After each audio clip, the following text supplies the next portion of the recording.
Assalamu alaikum warahmatullahi wabarakatuh. Welcome to my virtual classroom, MKA Classroom. Now let's start today's video tutorial. Collections. These are in the form of liabilities. So first one is capital. Bank has to raise capital from commencing its business. Authorized capital is the maximum capital up to which bank is empowered to raise capital by the memorandum of associations, MOA. Generally, the inter-authorized capital is not raised for the public. The part of authorized capital which is issued in the form of shares for public subscriptions is called the issued capital. Authorized capital, that means whenever you start a bank business, then from the central bank it is presetted, that is maximum you can go through this limit, but walls are not issued. A part of the authorized capital is issued in the share market, and that is called the issued capital. Subscribed capital represents the part of issued capital which is actually subscribed by the public. Finally, paid up capital is the part of subscribed capital which that the subscribers are actually called upon to pay. Reserve fund is the accumulated undistributed profit of the bank.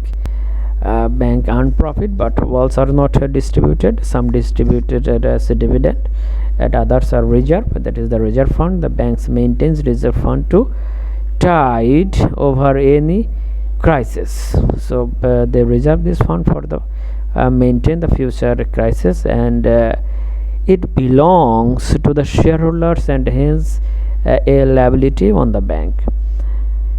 Okay.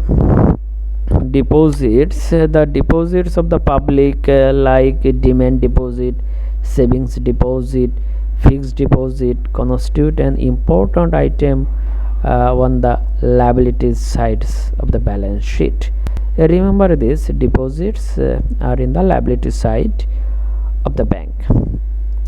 The success of any banking business depends on a large extent upon the degree of confidence it can install its minds of the depositors. Borrowing from other banks.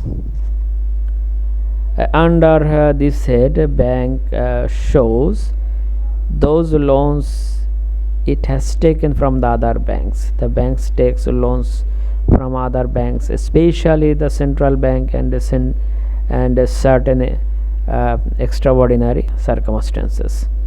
So banks can take loans from the other banks and also from the central bank. Bills payable.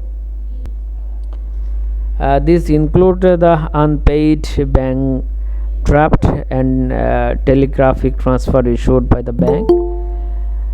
These drafts and telegraphic transfers are paid to the holders thereof by the bank's branches, agents and correspondents who are reimbursed the bank.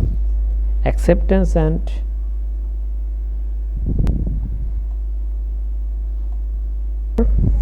bills for collections. As mentioned earlier, this item appears on both sides of the balance sheet. Investment.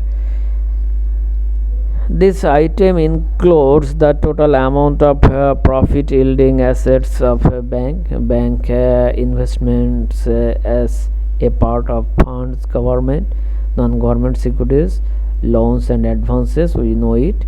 Loans and advances constitute the most profitable asset to the bank. The very survival of a bank depends upon the extent of income it can earn by advancing loans.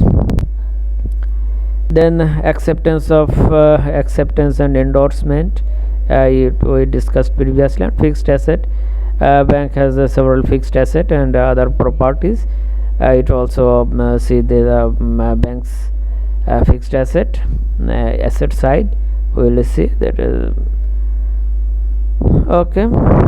That is this item include the total value of movable and immovable property of the bank. Fixed assets are referred to the dead stocks. The bank generally undervalues these items deliberately in the balance sheet. These are the balance sheet of the bank acts as a mirror of its policy, operations, and achievements. So these liabilities includes the sources of its funds. The assets are the various kinds of deposits incurred by the banks to its customers. Thus, the balance sheet is complete picture of the size of the nature operations of a bank. So bank's balance sheet is a very important to us, and it shows actually actually the picture of that bank.